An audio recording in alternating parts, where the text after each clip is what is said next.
ఇక్కడ ఈ ఫోటో కనబడుతుంది కదా, ఎంత చూడముచ్చటగా ఉంది ఈ ఫోటో.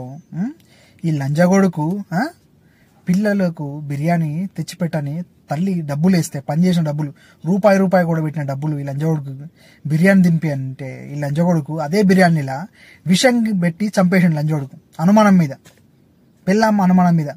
ఇంత దారుణం ఎక్కడైనా ఉందా లేదా లంజగొడుకు వీడు?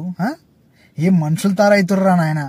బాగా కష్టపడి సంపాదిస్తుంది కదరా, ఇంట్లో ఉండి పిల్లల్ని చూసుకోవచ్చు కదరా లంజగొడక. అది చేత కాదు, పని చేత కాదు. కనీసం భార్య మీద అనుమానం, పని చేస్తే అనుమానం. ఇట్లాంటి లంజగొడుకుల వల్ల దేశం మొట్టగూడిచిపోతుంది. చిన్న చిన్న పిల్లలరా నాన్న నాన్న అన్న అని ఎంత విలవిల్లా ఆడిరో నాకు అర్థం కాదు. అమ్మ లంజగొడక, నీ తల్లి ఇది చూసినాక మీ తల్లి అనుకోండి వచ్చారా రే, ఇట్లాంటి లంజగొడుకునా నేను కన్నది అని మీ తల్లి అనుకోవచ్చురా రే. చెయ్యి అమ్మ వేస్ట్ లంజగొడుకులారా.